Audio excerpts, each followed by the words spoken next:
خانجون آروم و بی صدا اشک میریخت و وسایل و کارتون میکرد. خاله مولوک و زهرا هم اومده بودن کمکش و پا به پاش اشک میریختن. کنج اتاقم قنبرک زده بودم و با صدای گریه هاشون اشک میریختم که تقه ضعیفی به در اتاق خورد. بیام تو.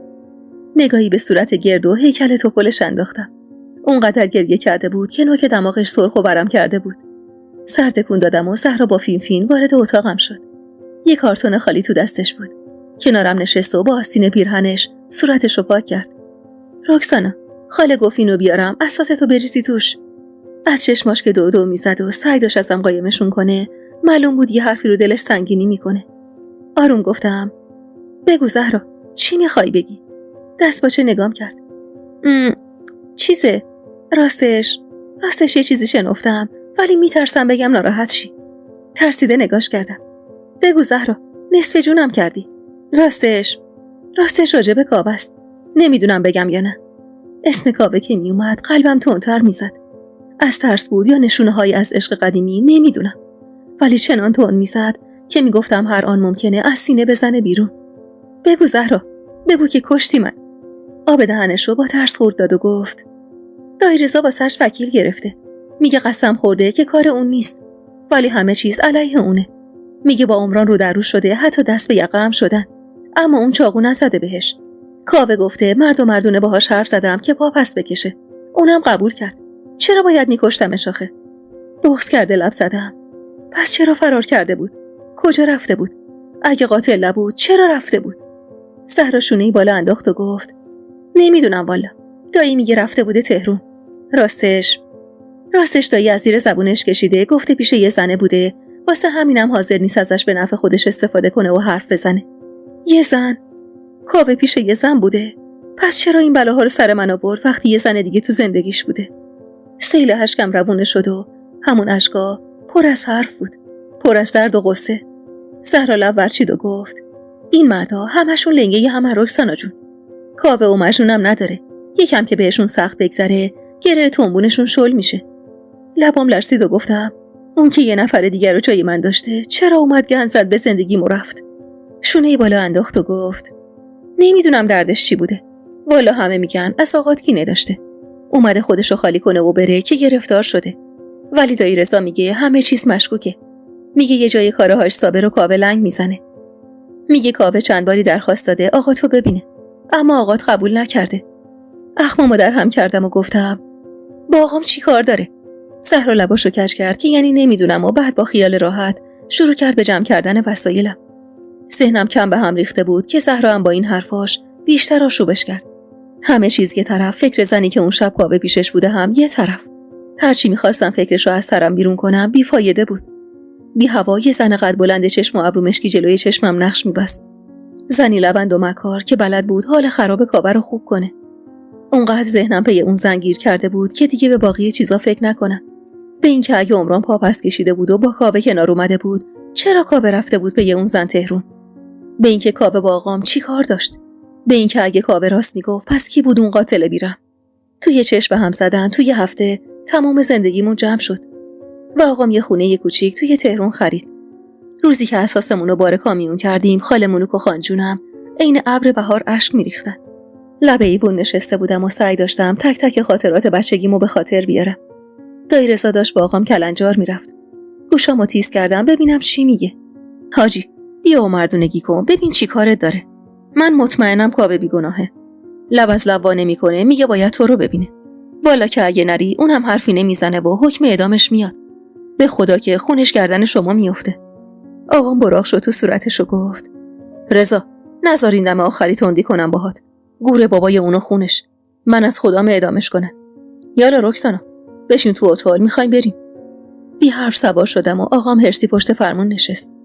نگاهم گیر چشمای نم گرفته ای دایی رضا بود که آقام پشت سر کامیون راه افتاد سمت تهرون. تو خیالم دستمو دور گردنش حلقه کردم. درست شبیه 6-7 ماه پیش. گردنمو کش کردم و گونه پوشیده شده از ریششو بوسیدم. سعی کردم با چرب زبونی ازش بخوام به خواسته دایی رضا تن بده. ولی این چیزا فقط توی خیالم بود. توی واقعیت دیگه نه من اون رکسانای سرزنده و شیرین زبون بودم، نه آقامون حاج صابری که تا یه دونه دخترش میگفته میرفت فرحزاد. جفتمون جوری از اون روزا فاصله گرفته بودیم که انگار جای 6-7 ماه 6-7 سال گذشته بود. 6-7 سال سیاه و غبار غم گرفته. سرمو به پنجره اتومبیل چسبوندم و چشمامو رو هم گذاشتم. هنوز صدای فین فین خانجون به راه بود و آقام هر از گاهی نفسشو پرهرس بیرون میداد. مسیرمون تا تهران عین تمام شب و روزای اون مدت کش اومده بود. هوا تاریک بود وقتی رسیدیم. آقام از کامیون جلو زد تا راه خونه جدیدو نشونش بده. با دقت به دور و برم نگاه کردم تا چش کار میکرد چراغ بود و شلوغی جمعیت. یاد حرفای همکلاسی تهرونی افتادم که واسه انتقالی کار آقاش اومده بودن شهر ما. همیشه از زرق و برق تهران میگفت. از زنای خوش لباسی که کم از زنای فرنگی نداشتن. از شب نشینی‌ها و آوازخونیای خواننده‌های مشهور. خواننده‌هایی که من به زور تونسته بودم عکس چاپ شدهشون رو روی هفته‌نامه‌های فرنگی ببینم.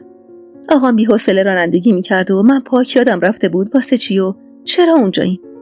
این که وسط خیابونای تهران حیرون و سرگردون تاب می‌خوردیم واسه خوشگذرونی و تفریح نبود. نیومده بودیم تعطیلاتمون رو خوش بگذرونیم. ما از شهرمون و مردمش فرار کرده بودیم که کمتر عذاب بکشیم. که حرف و حدیثاشون کمتر بشه سوهان روحمون. با دادی که آقام زد و مشتشو کوبید روی فرمون اتول عزیز کردش، زرق و برق تهران از سرم پرید. کدوم گوری بود این خونه خراب شده؟ بیچاره حق داشت. از وقتی چشم باز کرده بود تو شهر خودمون بود و تو کوچه پس کوچه های بازارش قد کشیده بود و حالا توی اون تهران درندشت احساس غریبی میکرد. خانجون که حسابی دست پاچه شده بود خنده‌ای کنج لبش نشوند و گفت: هاش صابر، قربون قدت برم. خونه خودتو کثیف نکن. بذار از 4 نفر بپرسیم. عیب نداره. اسم خیابون و کوچه‌شو بلدی؟ بیا. آها. الان من از این یارو فکل کراواتیه میپرسم.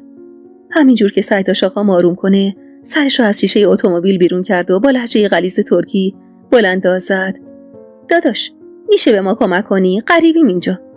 مرد نگاه عمیقی به اتومبیل انداخت و با شک و دودلی به همون نزدیک شد. از زخمای در هم آقام میترسیدم. ولی خانجون عین خیالش هم نبود. بفرمایید بانو، چیزی شده؟ مسافرید؟ خانجون که معلوم بود از لفظ بانو خوشش اومده بود، گل از گلش شکفت و گفت: هاش صابر، به آقا بگو اسم خیابون چیه، شاید بلد بود. آقام نگاه چپ چپی نثارش کرد و نفسشو پرهرس بیرون داد. و بعد از کلی مکث که من دیگه امید نداشتم حرفی بزنه، نشون خونه جدیدو به مرد داد. با کمک اون مرد غریبه تونستیم راه خونه رو پیدا کنیم. نیمه شب بود که با تنی خسته و داغون رسیدیم به یه محله آروم که هیچ شباهتی محله خودمون نداشت. نه خبری از جیغ و داد بچه‌های تو کوچه بود، نه زنای همسایه چادر رنگی به سری که دور هم دم در نشسته باشن. سکوت اون وقت شب اون محله فقط با قیل و قال کارگرای باربری میشکست و بس. آقا مخماش در هم بود و خانجونم بغ کرده زور زده بود به خونه نقلی ته کوچه که درش 4 تاق باز بود و اسباب اساسیمون دونه بدونه ازش میگذشت. بعد از چند ساعت وقتی کل وسایلمون رو خالی کردن، آقام دستمزدشون رو داد و در حیاطو به هم کوبید. یه حیاط کوچیک 20 متری با یه درخت بید خمیده شده گوشه دیوارش. همدم، رخت خواب منو بندازی کناری، دارم از خستگی میمیرم. فردا یکی رو پیدا میکنم تا بیاد کمکت، بتونی این خنزل پنزلا رو بچینی. دست با چه دویدم کمک خانجون و فرش کوچیکی گوشه یکی از اتاقاش پهن کردم و رخت خواب آقامو انداختم. میدونستم خانجونم عجولتر و بی‌حوصله‌تر از این حرفاست که تا صبح صبر کنه تا آقام واسش کمکی بیاره. تا چشمای آقام گرم خواب شد، خانجون شروع کرد به باز کردن کارتونا. خونه جدید خیلی کوچیک‌تر از خونه خودمون بود، ولی تازه ساخت‌تر. بی حرف کنارش نشستم و شروع کردم به در آوردن ظرفا. خیلی وقت بود که دیگه مستقیم توی چشمم نگاه نکرده بود، چه برسه که بخواد با هم کلام شه. چند دقیقه‌ای که گذشت رو زدم به درگاه و گفتم: خانجون، بدون اینکه سرشو حتی از روی شیرینی‌خوری توی جعبه بلند کنه لب زد. کمی هول شدم ولی خودمو نباختم و ادامه دادم: خانجون، میدونی دایی رضا چی به آقام میگفت؟ زیر چشمی نگام کرد و گفت: نه، چی میگفت مگه؟ با ترسا به دهنمو قورت دادم. خب راستش زهرا بهم گفته. بعد از ترس اینکه حرفام به گوش آقام برسه، صدام آوردم پایین‌تر و پیش زدم: میگفت اون درخواست ملاقات با آقامو داده، انگار یه کار واجب داره باهاش، ولی آقام قبول نمیکنه بره دیدنش. خانجون با اخ زور زد تو صورتم و گفت: اون کیه؟ درست حرف بزن ببینم چی میگی. حتی جرئت نداشتم اسم کاوه رو به زبونم بیارم. میترسیدم خانجون عصبی بشه و شروع کنه به داد و بیداد کردن. آروم، جوری که صدام به زور به گوشش میرسی لب زدم: کاوه؟ چند لحظه زل زد به صورتم. بعد انگار تازه متوجه شده باشه که چی گفتم، گوشت بازومو بین 2 انگشتش گرفت و پیچون. خدا بگم چی کارت کنه دختری خیره سر. با این همه بلایی که سرت آورده بازم اسم نحسشو به زبون میاری؟ خدا ازش نگذره که اینجوری آواره و سرگردونمون کرد. رکسانا، نشنوم دیگه اسمشو بیاری یا؟ شنیدی چی میگم؟ به خدا شیرم و حلالت نمیکنم. بغ کرده دستم روی جای نیشگونش گذاشتم و فشار دادم. این اولین و آخرین باری بود که خانجون دستشون بلند کرد. بعد از اون شب دیگه جرئت نکردم دم خانجون تا بخورم یا حرف بزنم. یه هفته از اومدنمون به تهران میگذشت. خونه تقریبا مرتب شده بود و زندگیمون به روال عادی برگشته بود. اما من بعد از اومدن به تهران انگار افسرده تر شده بودم.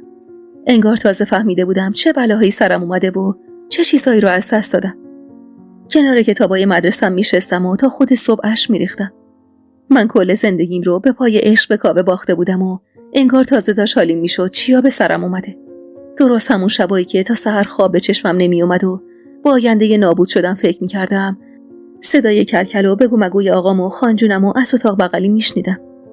کم پیش می اومد که خانجونم با آقام سر چیزی بحث کنه.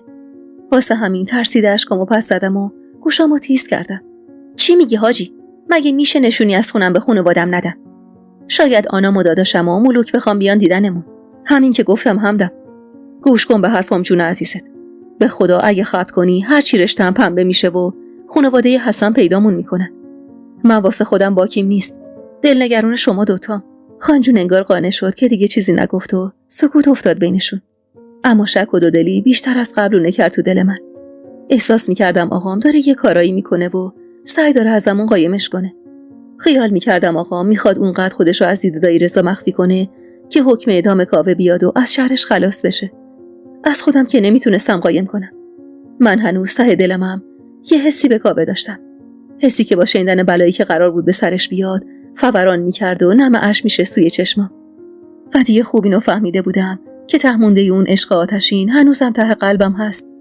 اون حس رفته رفته اونقدری بیدار شد که یه روز وقتی آقام رفته بود پی کارو، خانجون توی حمام داشت پرده ها رو میشست، به سرم زد زنگ بزنم خونه آنا. میدونستم دایی رضا هنوز اونجاست و میخواستم نشونی خونه رو بهش بدم تا بیاد و آقامو راضی کنه واسه دیدن کاوه. خیال میکردم با این کارم میتونم کاوه رو از چوبه دار نجات بدم. دایی رضا این عقابی که مدت‌ها چشم انتظار تومه بوده، نشونی خونه از دهنم در نیومده رو شکار کرد و صبح روز بعد آفتاب نزده دم در خونه بود. وحشت زده انگشتامو تو هم پیش میدادم و تو دلم دعا میکردم دایی لو نده که نشونی این خونه رو از من گرفته. وقتی آقام عصبی یقش رو گرفت و کوبی تو دیوار حیاط تا تهدیدش کنه و بفهمه نشونی خونه رو از کجا آورده، خانجونم ترسیده جیغ خفیفی کشید و من قالب تویی کردم. ولی دایی نم پس نداد و الکی گفت که از زیر زبونه راننده کامیون کشیده. اون روز دایی رضا عصبی بود و عین دفعه قبل با ملایمت و احترام با آقام حرف نمیزد. میونه بحثشون شنیدم که داییم آقامو تهدید میکرد که آدرسشو میده به آژانا، ولی آقام بازم کوتاه بیا نبود. ترسیده بودم از خشم تو نگاه آقام و حرفایی که دایی رضا میزد، حرفایی که عجیب بوی تهدید میداد. دایی وقتی دید آقام هیچ جوره کوتاه نمیاد بدون خداحافظی و حتی کلمه این حرف اضافه رفت و من احساس کردم قلب بیقرارم رو با خودش برد. آقام یه بنده راننده کامیون بیچاره دریوری میگفت و من از ترس میلرزیدم. هرچی هم خانجون پا پیش آقام شد تا بفهمه دایی رضا چرا اونقدر اصرار میکنه و آقام کوتاه نمیاد فایده ای نداشت. اون روز با تموم ترس و دلهره‌هاش گذشت و من خیال کردم دایی دست از سر آقام برداشته. اما درست صبح روز بعد وقتی آقام داشت شال و کلاه میکرد از خونه بره بیرون، سینه به سینه 3 آژان در اومد. از اینکه دایی رضا هم کنارشون بود میشد فهمید حضور به موقع اونا زیر سر خودشه. رنگ پریده و دستای لرزون آقامو که دیدم پشیمون شدم از کرده خودم. از اینکه واسه نجات جون کاوه آقامو به خطر انداختم. مرد درجه دار جوری با آقام حرف میزد که انگار مجرم 7 خطی چیزی رو به روش وایساده. مرد گنده، شبونه بارو بندیل میبندی و الفرار. مگه نگفتم تا این پرونده تموم نشده نباید از شهر بری بیرون؟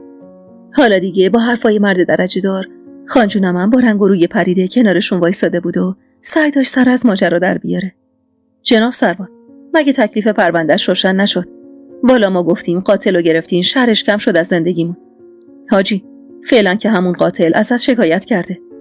با این حرف مرد قلبم از جا کنده شد و خانجون ترسیده گونه‌شو چنگ زد. خدا مرگم بده. آقام خنده عصبی سر داد. اون بی پدر چه شکایتی میتونه از من داشته باشه آخه؟ مرد درجه دار تابی به سیبیلش داد و صورتش رو به صورت آقام نزدیک کرد و با لحنی طعنه‌وار لب زد: واسه 2 ماه زندونی کردنش، واسه دواخور کردنش و کتک زدنش. بازم بگم یا بسه؟ وحشت زده سر زدم به آقام که از حرص سرخ شده بود. باورش سخت نبود.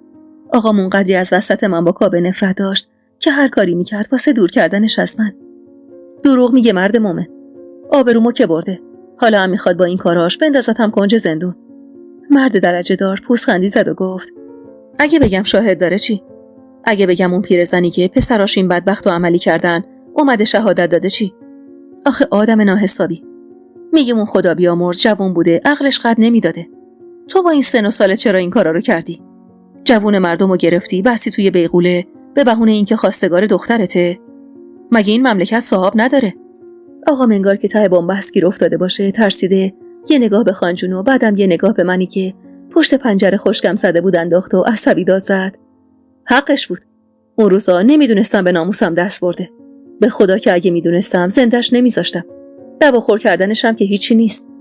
با این حرفای آقام که فقط از سر عصبانیت و حرص بود، مرد درجه دار کفری شد و به آژانا دستور داد تا آقامو ببرم بیرون. خانجون وحشت زده خودشو انداخت رو پای مرد و شروع کرد به التماس کردن: جناب سروان، تو رو خدا نبریدش. اون همه کس ما 2 زنه. پشت و پناهمونه. خدا رو خوش نمیاد 2 زن و بی سرپرست ول کنید. مرد دیگه غیرتش نذاشته اون بی ناموس ول بچرخه. اصلا منم از اون کثافت شکایت دارم. اون بی شرف دخترمو بی عفت کرده. دایی رضا سعی داشت آرومش کنه، ولی خانجون عین دیوونه ها داد میزد و نمیذاشت دایی بلندش کنه. دستتو بکش رضا. مار تو آستینم پروروندم. تو نشونی این خراب شده رو دادی حتما. ای خدا.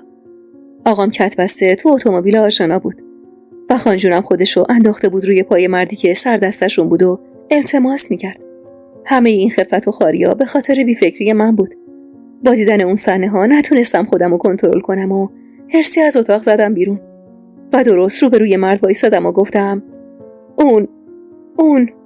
اون آدم به من تجاوز کرده. به زور آبرومو برد تا نتونم زن یکی دیگه بشم.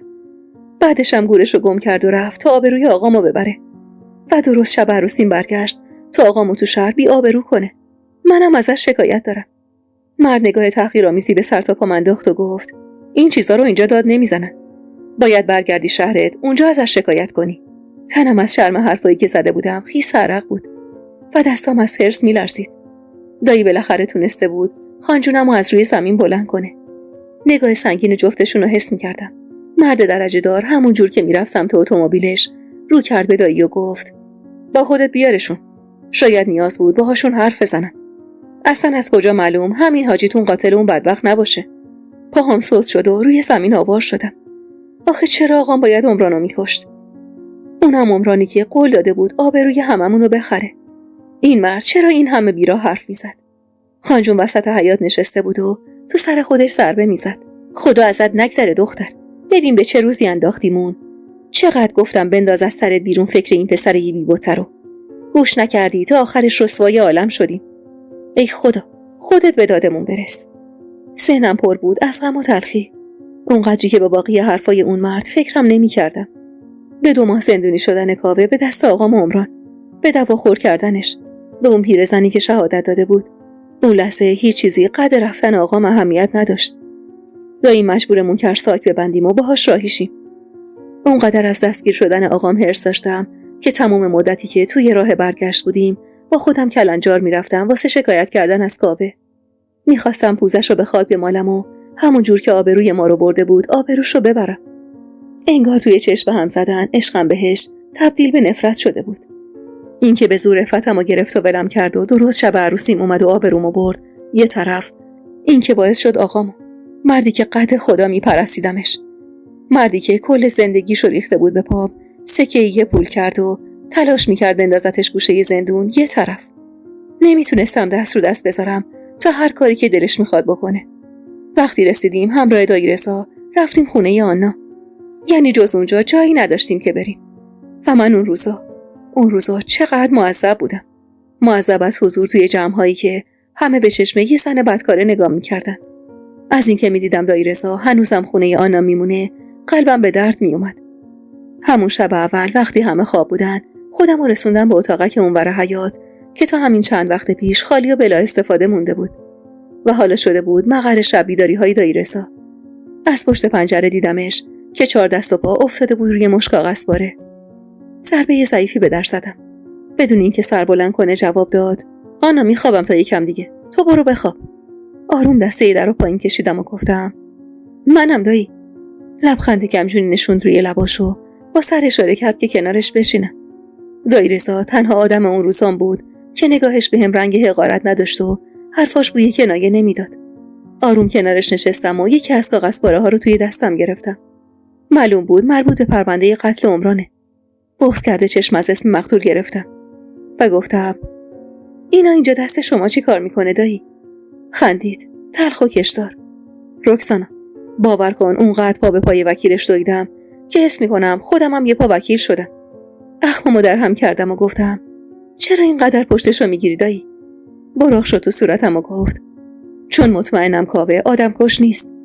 واسش پاپوش دوختن. همین امروز فرداست که دستشون رو کنن.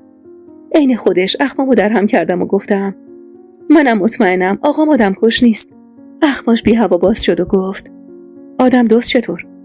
میدونستی اگه آقا بی خودی لجبازی نمی کرد و نمیداد روز خواستگارید کاوه رو کتک بزنن و ببرن تو انباری ببندنش تا خودش با خیال راحت تو رو شوهر بده، الان هیچ کدوم از این اتفاقا نیفتاده بود. الان جوون مردم زنده بود و آبروی خودش هم حفظ شده بود. رکسانا، آقاد عادت داره همیشه خودشو بالاتر از همه ببینه. آخرش هم همین اخلاق گندش کار دست هممون داد. بغضم سنگین شده بود و نمیتونستم حرف بزنم. به زور لب زدم: آقام حقش نیست الان گوشه زندون باشه. اون نامرد عمدن شب عروسیم اومد تا آبروی آقامو ببره. دایی اخماشو در هم کرد و گفت: تو اینجوری کاوه رو شناختی رکسانا؟ اینقدر بی غیرت؟ پس این چه عشقی بوده؟ خیال میکردم اونقدری میخواستیش که حاضر شدی باهاش بری یه جای خلوت و دور از دید مردم. از شرم طعنه ی حرف دایی دستمو مشت کردم و گفتم: اون به زور بهم تجاوز کرد دایی. من رفتم که باهاش حرف بزنم. سرشو به صورتم نزدیک کرد و سر زد تو چشمام. به زور رکسانا؟ یعنی با کتک؟ یا با دست و پای بسته شده؟ یکم فکر کن ببین واقعا به زور بوده یا نه. با حرفاش لرزی به جونم افتاد و یاد اون روز افتادم. یاد دستی که جلوی دهنمو گرفته بود و نمیذاشت جیغ بزنم. کتکم نزد ولی به اشکامم اعتنایی نکرد. دست و پامو نبست ولی به دست و پا زدنم هم توجهی نکرد. هرچی بیشتر فکر میکردم بیشتر پی به حرف دایی میبردم، ولی دلم نمیخواست باور کنم که عشقم به کاوه اونقدری زیاد بوده که راضی شدم به بی‌عفت شدنم تا آقام رضا بده به وصلتمون. تنم از یادآوری اون روز یخ بسته بود و دستام میلرزید. آرومو گرفته گفتم: میخوام ازش شکایت کنم و حقشو بذارم کف دستش. دایی کلاف نفسشو بیرون داد و برگه ها رو زیر و رو کرد. کاوه حتی نمیخواسته اسم آقاتو بیاره، اونم فقط به خاطر تو، چون میدونسته چقدر رو آقات حساسی. ولی من مجبورش کردم. اگه دهن باز نمیکرد حکم اعدامش تا الان اومده بود. بعد از اینکه اعتراف کرد که گرفتن و زدنش و یه مدتم زندونیش کردن، پزشک شهربانی اومد معاینش کرد. تو تموم بدنش جای تزریق سوزن و پارگی رگاش مشخصه. حتی مچ دست راستش هم آسیب دیده و اونقدر دوا درمونش نکردن که نمیتونه خوب تکونش بده. کاوه راست دسته. وقتی دست اصلیش معیوب بوده، خب معلومه با دست دیگه‌اش نمیتونسته چنان ضربه‌های مهلکی به کسی بزنه که به کشتنش بده. اما هیچی نگفته و زبون به دهن گرفته که آقات به خطر نیفته. با شنیدن حرفای دایی گرگم گرفته بود. اما جلوی گرگمو گرفتم و با حرص گفتم: آخرش که دهن باز کرد دایی. آخرش که آقامو انداخت تو هچل. حالا هی شما بشین بگو به خاطر تو هیچی نگفت. چی میگی واسه خودت رکسانا؟ میدونی اگه دهن باز نمیکرد الان تنابه‌دار دور گردنش بود؟ مگه بچه بازیه این چیزا؟ آقاتم ته تهش چند ما واسش میبرن. اصلا مگه میشه کاوه رضایت نده؟ اون بدبخت واسه نجات جون خودش دهن وا کرد و الا اصلا چیزی بروز نمیداد. نمیخوام طرفداریشو بکنم و اصلا کارش درست نبوده، ولی کاوه خیلی بیشتر از اینا خاطر تو میخواد. حتی شب عروسیت هم حاضر نبود بیاد آبروتون رو ببره و اگه فوزیه بی فکر و کش نمیکرد کاوه اصلا پاشو تو خونتون نمیذاشت. اخمامو در هم کردم و گفتم: یعنی چی؟ یعنی زندایی فوزیه مجبورش کرده؟ عصبی سر تکون داد و گفت: مجبور که نه. ولی کاوه به لطف دواهایی که نوچه های آقاد به خوردش دادن اصلا تو حال خودش نبوده. فوزیه هم از این فرصت سوء استفاده کرده. لبام لرزید و گفتم واسه همین قید خونه زندگی تو زدی دایی؟ پوزخند تلخی زد و گفت درسته فوزیه باید تنبیه بشه، ولی فقط به خاطر اون اینجا نیستم. متعجب چشمامو تنگ کردم و گفتم پس چی؟ مستحصل دور و برشو نگاه کرد و کمی خم شد سمتم. آنا بفهمه از خونش بیرونم میکنه، ولی مجبور شدم واسه دادن حق و زحمه وکیل خونه رو بفروشم. حتی فوزیه هم نمیدونه. گفتم اینجوری یه جورایی فوزیه رو تنبیه کردم و از طرفی هم میتونم با پول خونه کاوه رو نجات بدم. میدونستم دایی رضا کاوه رو خیلی دوست داره، اما نه تا این حد. دایی چرا زندایی این کارو با همون کرد؟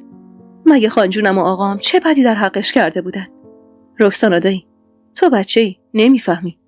من آدم گنده میفهمم که آقات خواسته یا ناخواسته چند بار تا حالا غرور این خانواده رو له کرده. نمیگم فوزیه کار خوبی کرد، نمیخوام از فوزیه طرفداری کنم یا بگم کار خوبی کرده، نه، ولی خیلی بد از آقات کینه به دل گرفته بود. بالای 10 بار اومدن خواستگارید، هر بار آقات از بار قبل بدتر سنگ رو یخشون کرد. میتونست یه نه خالی بگه و بره پی کارش، اما هر سری بیشتر از سری قبل تأخیرشون میکرد. عین بچه‌ها لفر چیدم و گفتم دایی رضا آقام تو زندون دق میکنه، اون تا الان نشم طاقت آورده خیلیه، دیگه اینو تاب نمیاره. مهربون دستی کشید روی سرم و گفت قصه نخور بچه، خیال کردی من بوقم این وسط؟ کاوه گفته زود رضا میده، فقط میخواستیم با این کار جونشو نجات بدیم. البته اگر. سکوت کرد، نگران زور زدم به چشماشو گفتم اگر چی؟ آب دهنشو با ترس خورد داد و گفت نمیدونم والا، دیگه چشمم ازش ترسیده. میگم اونی که این بلاها رو سر کاوه آورده میتونه با عمرانم. هرسی پریدم میونه کلومش. چی میگی دایی؟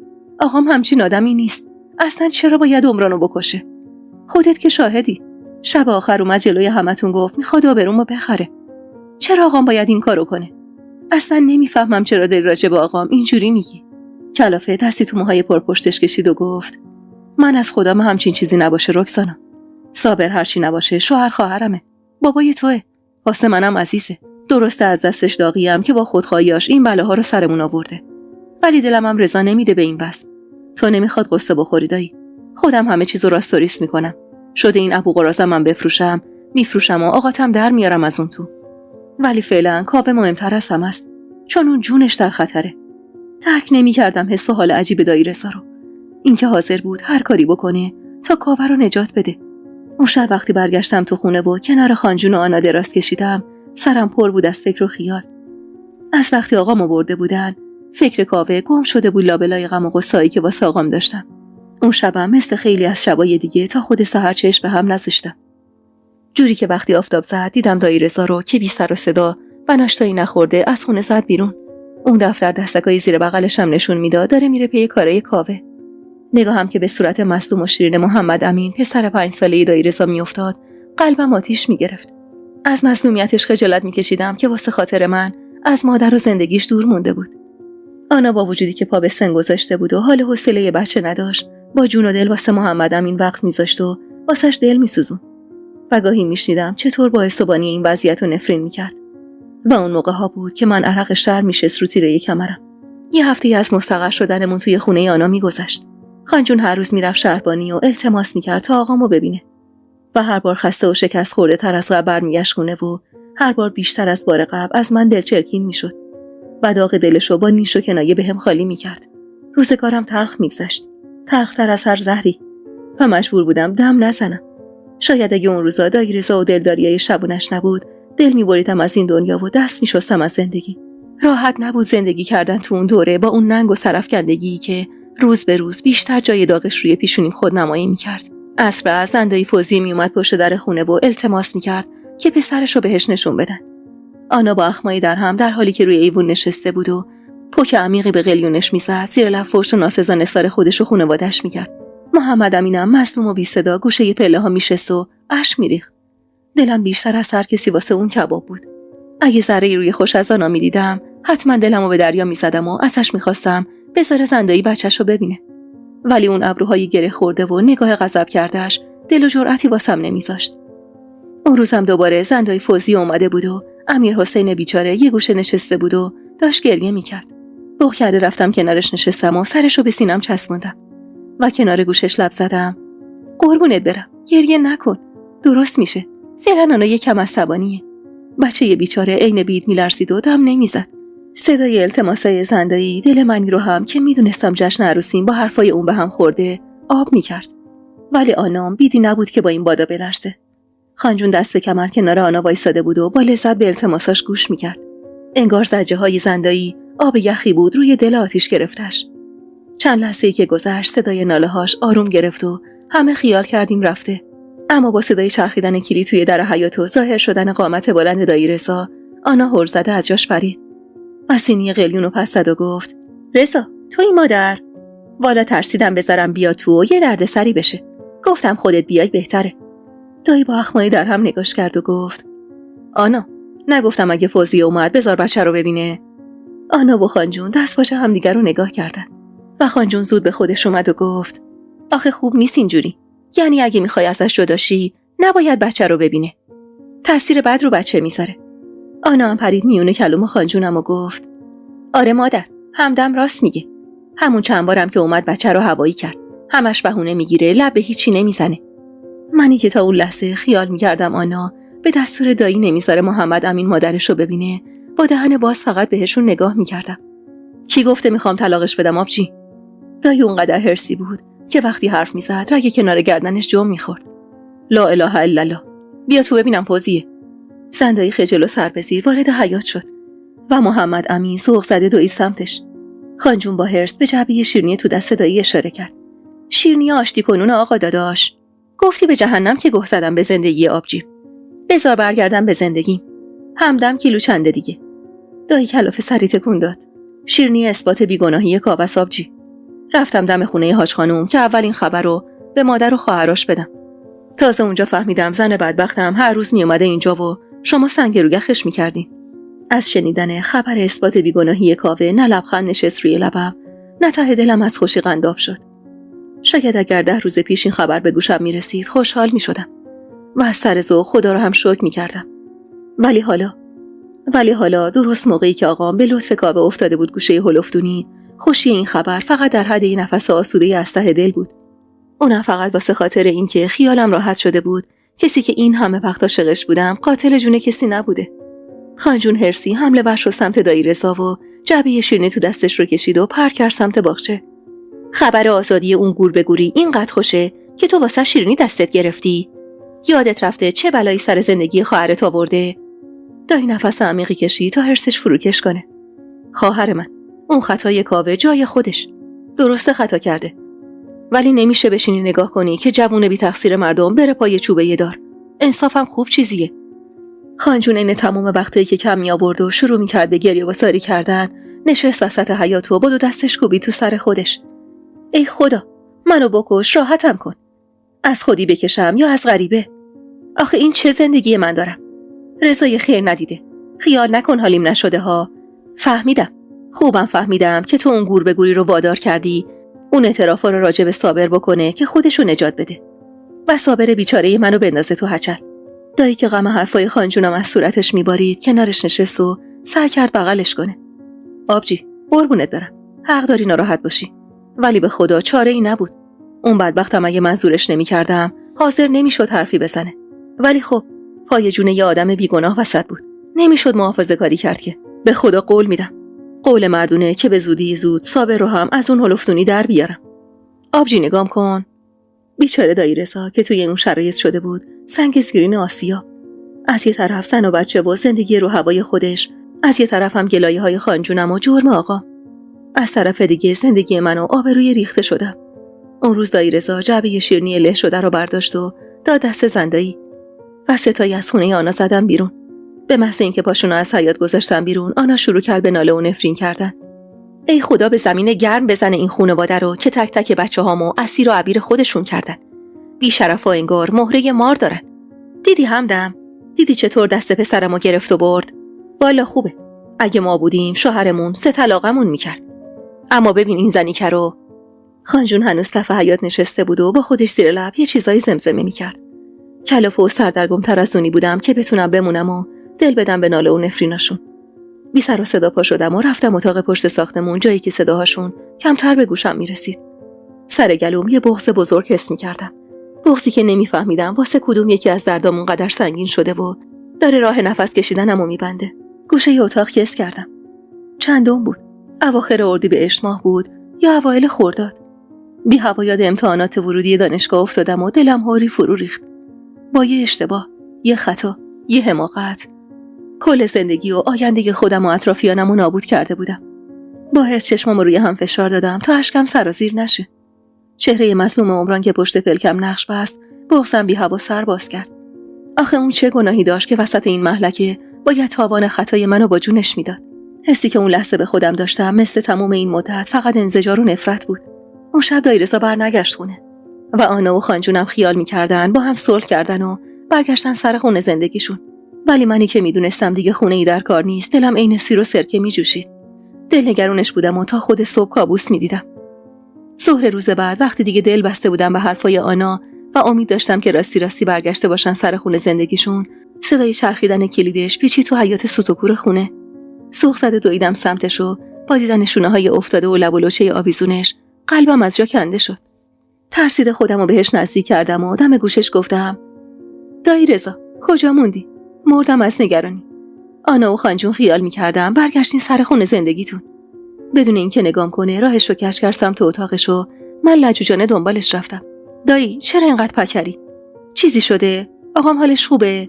وارد اتاق شد. اما قبل از اینکه در رو برون ببنده خودم رو کنارش جا دادم و به روی خودم نیوردم که رفتارش داد میزد میخواد منو از سرش وا کنه. کلاف دستی تو موهاش کشید و خودش رو انداخت رو رخت خواب تا خورده ی گوشه ی اتاق. کاوه آزاد شده. خونه هاش خانوم بودم. پوزخندی زدم و گفتم: پس چرا پکری دایی؟ تو که الان باید خیلی خوشحال باشی. شما که کل زندگیتون رو دادید واسه آزادی اون. پس دیگه غمتون چیه؟ غم زده و دلخور چشم ازم گرفت. من هر کاری کردم واسه خاطر شما کردم، ولی خیال نمی کردم اینجوری به هم نارو بزنه. کنجکاو نگاش کردم و با پوزخندی گفتم: ناف کاوه رو با نارو زدن برداشتن دایی جون. شما نمیخواستی باور کنی. حالا چی کارت کرده که اینجوری کشتیات به گل نشسته؟ با دستش صورتشو پوشوند و چند لحظه این مکث کرد. قلبم چنان تند و بی‌محابا میزد که حس می‌کردم صداش به گوش داییم میرسه.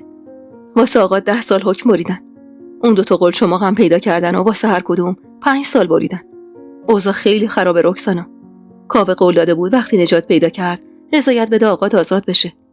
ولی حالا زده زیر قولش. عصبی قهقه زدم و گفتم: دایی رضا، تو چرا انقدر ساده‌ای؟ کل زندگی تو به باد دادی که اون بیاد بیرون. اما نمیدونستی اون آدم هر کاری میکنه تا آقامو بزنه زمین.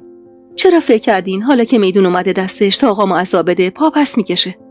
وای خدایا، اگه خانجونم بفهمه دق میکنه. وسط خنده های عصبیم یهو گرگم گرفت. دایی عصبی سر تکون داد.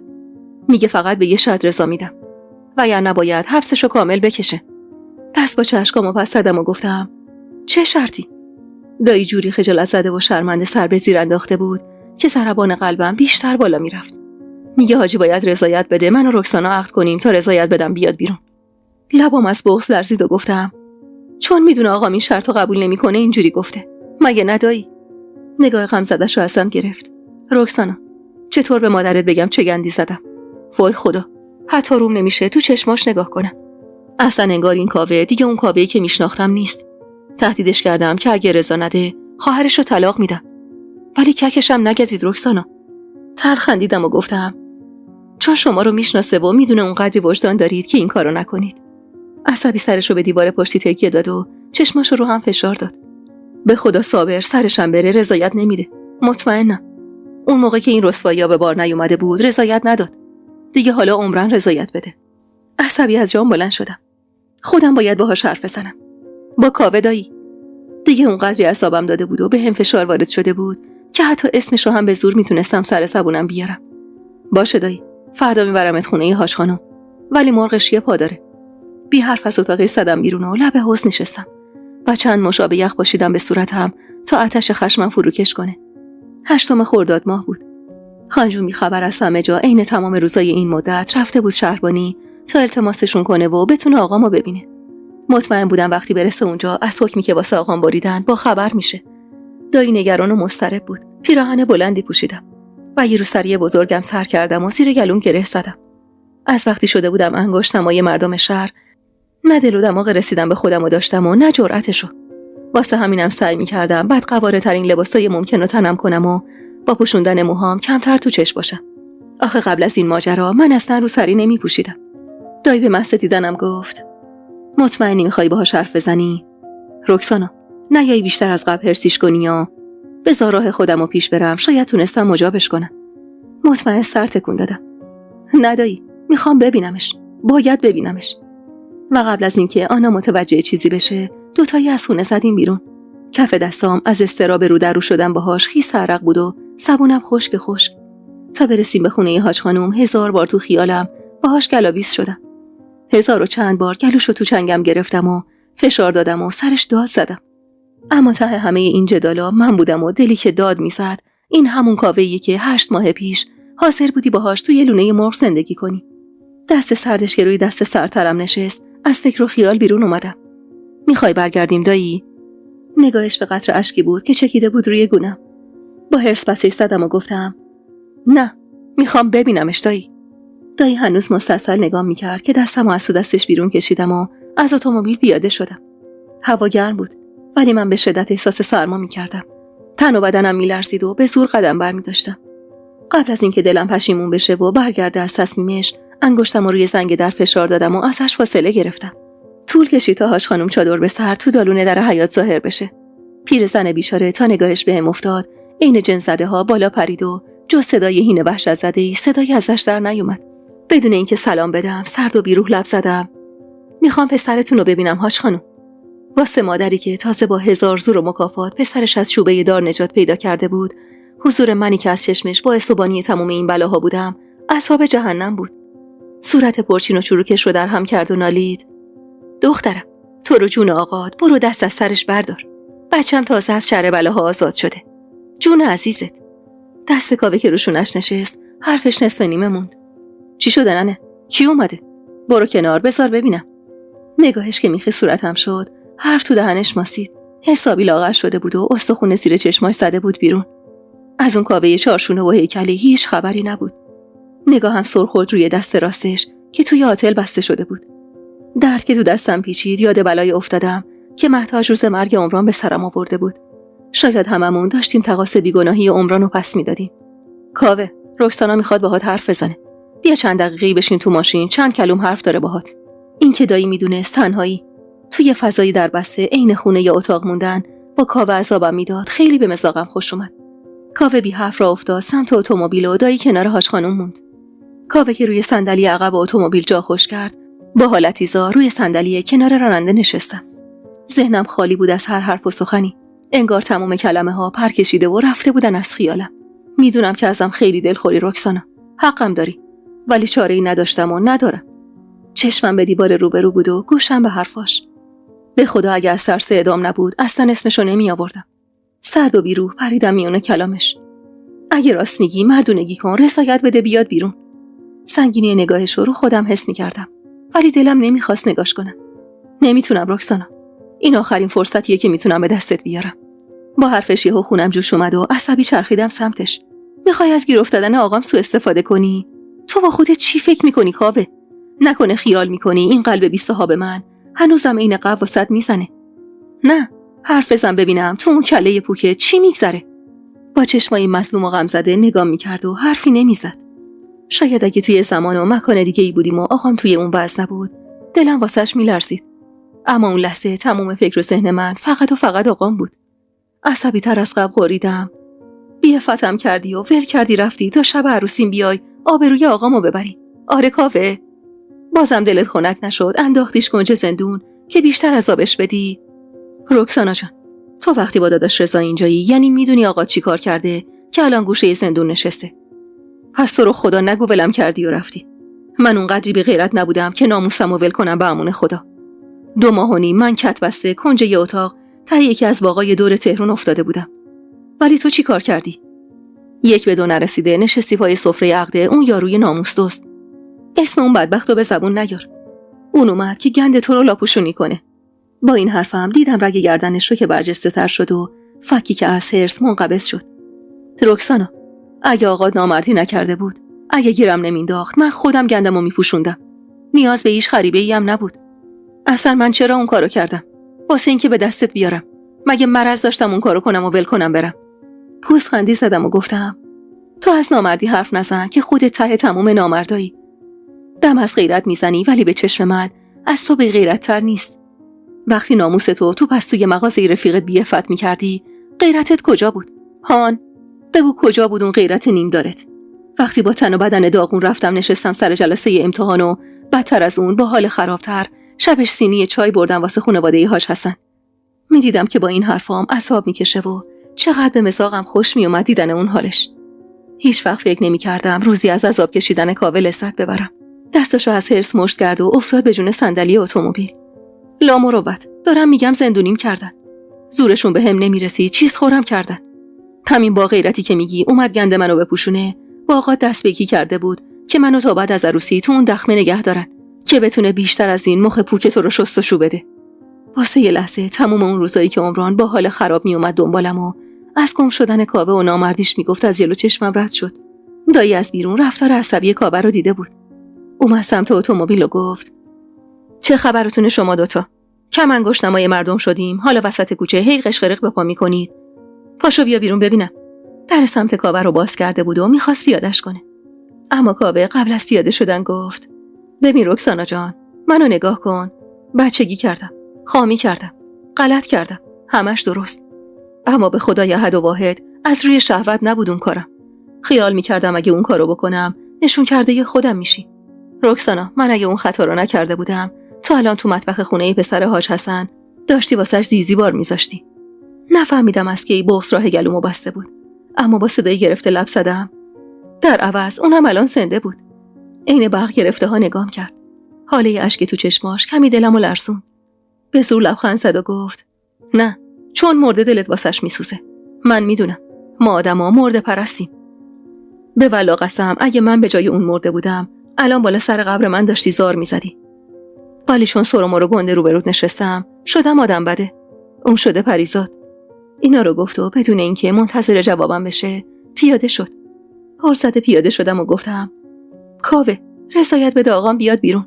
نذار تموم تصورم ازت خراب بشه. زور زده بودم تو چشماش تا تحت تاثیرم قرار بگیره، ولی اون انگار دستمو خونده بود. همون جور که میرفت سمت خونه دستشو تو هوا سمت کون داد و گفت دختر حاجی، آقات باید تقاصا به روی ریخته شده ای دخترشو پس بده، چون جز خودش و غرورش هیچ کسی مقصر نیست. لحنش یهو جوری سرد و یخ زده شد که کل تنم از ترس یخ بست. وقتی می اومدیم مطمئن بودم میتونم خامش کنم، ولی کاوه عوض شده بود و دیگه هیچ دخلی به اون کاوه سابق نداشت. دایی عصبی سوار اتومبیل شد و درو به هم کوبید. بشین رکسانا که حسابی گند زدی. نمیتونستی یکم آرومتر باهاش رفتار کنی؟ ناامید کنارش نشستم و صورتم و دستام پوشوندم. دایی، جای من نیستی ببینی دارم چی میکشم. دایی نفسشو هرسی بیرون داد و راه افتاد سمت خونه آنا. اینهو لشکر شکست خورده ی ناامید و دل مرده. تموم فکر و ذهنم پی آقام بود که وقتی این شرط کاوه به گوشش برسه چه حالی بهش دست میده. از خم کوچه که گذشتیم دایی نیم نگاهی بهم انداخت. فعلا چیزی به همدم نگو. بذار ببینم میتونم یه خاکی تو سرم بکنم یا نه. نگاهم به در نیمه باز خونه آنا بود. آروم لب زدم. مطمئنم تا الان خودش خبردار شده. خدا بهمون رحم کنه فقط. از اتومبیل که پیاده شدم صدای ناله های خانجونم به گوشم رسید. ای خدا، منو بکش راحتم کن. چقدر دیگه باید بکشم؟ کاش همین یه دونه رو هم بهم نمیدادی و اجاقمو کور میکردی. اما اینقدر عذابم نمیدادی. پاهام جون نداشت و قدمم سنگین بود. لب دندون گرفتم و به زور خودمو کشوندم سمت خونه. خانجون روی پله ها نشسته بود و آنا و خاله ملوک و زهرا دورش کرده بودن. تو آسونه‌ای در حیاط که پا گذاشتم صدای ناله و نفریناش با دیدنم قطع شد و فقط صدای جیرینگ جیرینگ به هم خوردن لیوان آبقند توی دست زهرا به گوش میرسید. دختری بی فکر، تا آقا تو دق ندی و منو بی سایه سر نکنی ولکن نیستی. نه، کدوم گوری بودی تا الان؟ خوشحال شدی رفیقت آزاد شده رفتی دیدنش؟ آره، گفتی گور بابای ننه بابای بدبختم که آبروشون پای عشق خرکی من رفته. بذار برم دیدار نو کنم یه دلی از عزا در بیارم. میشه حرفای خانجونم صاف میشست وسط قلبم. دایی با دست پسم زد و وارد حیاط شد. آروم بگیر آبجی، چه خبرته؟ محله رو گذاشتی رو سرت. دختر بدبخت رفت با کاوه حرف بزنه، رازیش کنه رضایت بده. این اراجیف چیه میگی؟ خانجون با طرفداری دایی بیشتر براق شد. بایدم راضیش کنه. شده خودم عقدشون میکنم برم پی کارشون، ولی نمیذارم صابرون تو بمونه. حاجی دق میکنه اونجا. من چه خاکی دوست سرم کنم بدون اون؟ با این حرف خانجون بغضم ترکید و نشستم رو پله ها و شروع کردم به زار زدن. انگار بریده بودم دیگه از همه جا. یه عزیز دردونه خانواده‌ام بودم و حال شده بودم لکه ننگ رو پیشونیشون. زهرا بغ کرده کنارم نشست و بغلم کرد. گریه نکن عزیز دلم. خاله همچین بیرا هم نمیگه. تو که دلت میخواست نکابه بشی. حالا به خواستت میرسی دیگه. با گریه نگاش کردم و گفتم اینجوری زهرا، با خفت و خاری، کی دلش میخواد اینجوری به عشقش برسه که من دومیش باشم؟ زهرا همونطور که نگاه میکرد گفت خب آخه عزیز دلم، خطایی که خودت کردی. چی کار میشه کرد جز این؟ نگاه کن مادر تو داره عین شمع آب میشه. همونجور که اشک میریختم سر زدم به خانجون که چشماشو بسته بود و سرشو گذاشته بود رو شونه خاله ملوک و ریز ریز اشک میریخت. زهرا راست میگفت. تاوان خطای خودمو باید خودم پس میدادم، نه کس دیگه‌ای. با گریه از رو زمین بلند شدم و روبروی خانجون وایسادم. خودم درستش میکنم خانجون، قول میدم. فقط شما دیگه گریه نکن. با شنیدن صدام یه جوری اخماشو در هم کرد و زل زد تو صورتم که عرق سرد نشست روی تنم. چجور میخوای درستش کنی؟ هان؟ مأمور شهربانی میگفت آقاد وقتی شرط اون حرومی رو شنفته قلبش گرفته، حالش بد شده. چجور میخوای این گندی که زدی رو درست کنی؟ به زور بغضم و قورت دادم و گفتم خودم میرم باهاش حرف میزنم، راضیش میکنم، شما قصه نخورید. حاضر بودم هر کاری بکنم تا آقام 10 سال از عمرشو اون تو تلف نکنه. وقتی خانجون آروم گرفت رو کردم به دایی. دایی میخوام یه نوبه آقامو ببینم، میشه؟ مردد نگام کرد. چی کار میخوای بکنی رکسانا؟ مطمئن چشمامو باز و بسته کردم. راضیش میکنم دایی. زهرا راست میگه. این همه علم شنگه واسه عشق من به کاوه بود. خب بایدم از خودم باشه زنش بشم. سعی کردم سوزش چشمم اش نشه و نچکه روگونم. من هر چقدرم عاشق کاوه بودم دلم نمیخواست اینجوری زنش بشم. با رنجوندن آقام و سرفکندگیش. رضا هر چی میگه قبول کن. خودش بهتر از هر کسی میتونه گندی که زده رو پاک کنه. دایی با تشر خانجونم کوتاه اومد و قبول کرد با وکیل حرف بزنه و یه نوبه ملاقات بگیره. 3 روز طول کشید تا تونستم وقت بگیرم واسه دیدنش. تموم اون 3 روز تموم فکر و ذهنم این بود که حرفامو چطور جفت و جور کنم کنار هم. سخت بود از اون همه مصیبت رو به روش نشستن و حرف زدن از کاوه، ولی به خاطر خودش مجبور بودم. صبح روز سه‌شنبه بود که با دایی رفتیم شهربانی. خوب یادمه که پیراهن بلند خاکستری پوشیده بودم با یه روسری مشکی. دیوارای بلند ساختمون شهربانی ترس مینداخت به جون هر آدمی. توی صف نسبتاً بلند وایسادم تا از سر باریک و بلندی که بالای دیوارای دورش پر بود از سیم خاردار رد شم. دایی رضا برگه عبور دستم داد و اصلا فاصله گرفت. صورتش غم داشت و خوب میفهمیدم حال بدش واسه چی. حتما خودشو مقصر تموم این بلاها میدونست و خیال میکرد اگه پای این آدما رو به خانواده ما باز نمیکرد الان هیچ کدوممون اینجا نبودیم. زنی که توی صف جلوی من وایساده بود بچه چند ماهه‌ای زیر بغلش زده بود و به زور سعی داشت قابلمه بخچه پیچ شده رو از در نگهبانی رد کنه. اما مأمور شهربانی مانعش میشد. خانم محترم، بده من بهش میدم. نمیشه خودت ببری اونجا. اسم زندانی تو بگو، خودم میرسونم دستش. کلافه نگاهی به سر تا پای زن انداختم. جوان بود، نهایتاً 30 سال سن داشت. یه دامن میدی پلیس پاش بود با یه بلوز آستین سرو. روی خوبی داشت و موهای مرتب. کنجکاو شدم ببینم واسه چی اینجاست و واسه کی میخواد غذا ببره. شاید نیم ساعتی با هم کلنجار رفتن تا بالاخره زن کوتاه اومد و قابلمه غذاشو به مأمور شهربانی سپرد. نوبت به من که رسید قلبم شروع کرد به تون زدن. نسبتت با زندانی چیه؟ بغضی که از شنیدن اسم زندانی نشسته بود توی گلوم رو به سور خورد دادم. دخترشم. کمی برگه های زیر دستش رو زیر رو کرد و بعد ازم خواست انگشت جوهرمال شدم رو پای دفترش بزنم و به زنی لباس فرم پوشیده که کنارش نشسته بود اشاره کرد تا تن و بدنم رو وارسی کنه. نگاهم به لباس فرم توی تن زن بود. یه دامن کوتاه خوش‌دوخت آبی رنگ با پیراهن یقه انگلیسی سفید و کراوات آبی و کلاه کج. تیکه به تیکه بدنم رو بدون خجالت و شرم و حیا وارسی کرد و سرد و بیروح سر تکون داد. برو تو، مشکلی نیست. پیش روم یه راهروی بلند و باریک بود. مأمور شهربانی داد زد: خانم، برو ته راهرو. دیگه پاهام یاری نمی‌کردن. دستمو به دیوارای سرد راهرو گرفتم و خودمو کشوندم سمت در نیمه بازی که ته سالن بود. یه سالن مربعی شکل نسبتاً بزرگ با کلی میز و صندلی فلزی زنگ زده. زنی که توی صف جلوی من وایساده بود یکی از گوشه ترین میزا رو قرق کرده بود و داشت تو خلوت خودش لبای خوش فرم و گوشتیش رو ماتیک میزد. گیج و گنگ رفتم ته سالن و کوچکترین میز و صندلیش رو انتخاب کردم. کمی طول کشید تا تمام ملاقاتی های توی صف وارد سالن بشن و مأمور شهربانی خبر بده به محض ورود زندانیا زمان ملاقات شروع میشه. حال اون لحظه‌ام قابل توصیف نیست. اشتیاق به دیدنش بود و عذاب وجدان از دیدنش توی این وضع. حال خرابم وقتی خرابتر شد که صورت غمزده و خجلش رو تو صف زندانیایی که وارد اتاق میشدن دیدم. دیدن حاج صابر توی اون وضع با لباس همرنگ زندانیایی دیگه غم عالمو هوار میکرد رو دلم. کنار در وایساده بود و چشمش میگشت دنبال یه آشنا و تا نگاهش به من افتاد اخماش در هم شد، جوری که جرئت نکردم پر بکشم سمتش و بغلش کنم و بگم چقدر پشیمونم از این وضع. با اخمایی در هم که راه افتاد سمتم ترسیده از جا بلند شدم. سلام آقا جون. عصبی دور و برش رو نگاه کرد تا مطمئن بشه دوست آشنایی دور و برش نیست و منو اونجا نمیبینه و بعد که خیالش کمی راحت شد از بین دندونایی به هم قفل شدش غرید. اینجا چه غلطی میکنی دختره خیره سر؟ میخوای بیشتر از این بی‌آبروم کنی؟ لبام از بغض لرزید ولی سعی کردم گریه نکنم. آقا جون باید باهاتون حرف بزنم. میشه بشینید؟ کلافه و پرهرس نفسش رو بیرون داد. یه جو عقل توی این کله پوکت نیست؟ نه. مظلومانه صندلی رو واسش عقب کشیدم و خودم هم نشستم. کارم واجبه آقا جون. نمیشه صبر کنم تا خودتون بیاید. کمی نگران شد و هرسی سر جاش نشست. چی شده؟ همدم حالش خوبه؟ کسی چیزی شده؟ اون دایی بی غیرتت که این آشو واسمون پخته نمیتونست بیاد که تو پا شدی اومدی؟ آب دهنمو با ترس قورت دادم و نگاهی به دور و برم انداختم.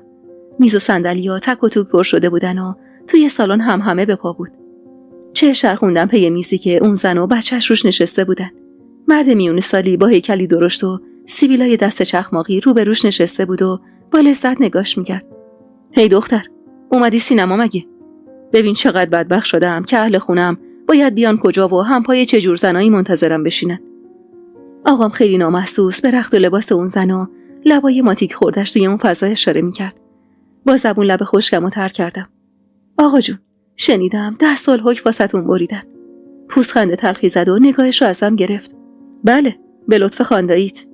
منو منی کردم و گفتم اونم یه شرط گذاشته واسه آزادی شما.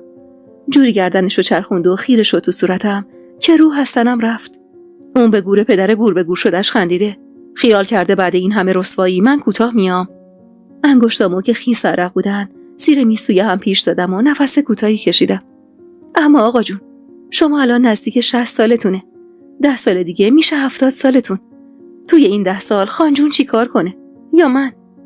میترسیدم از زدن حرفم ولی چاره ای نداشتم. خجالت زده سر به زیر انداختم و گفتم من تا 10 سال دیگه بدون شما باید سر کنم. همین الانشم کلی حرف پشت سرمونه. 2 تا زن تنها چی کار کنیم آخه؟ چشمای سیاه درشتش رو تنگ کرده بود و سر زده بود بهم. چی میخوای بگی دختر؟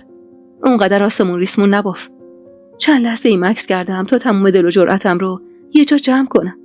اما انگار هرچی بیشتر صبر میکردم بیشتر ترس برم میداشت. آقا جون، اجازه بدید عقد کنیم. نمیخوام 10 سال از عمر شما اینجا تلف شه. سرمو تا حد ممکن انداخته بودم پایین تا نبینم عکس العملش چیه.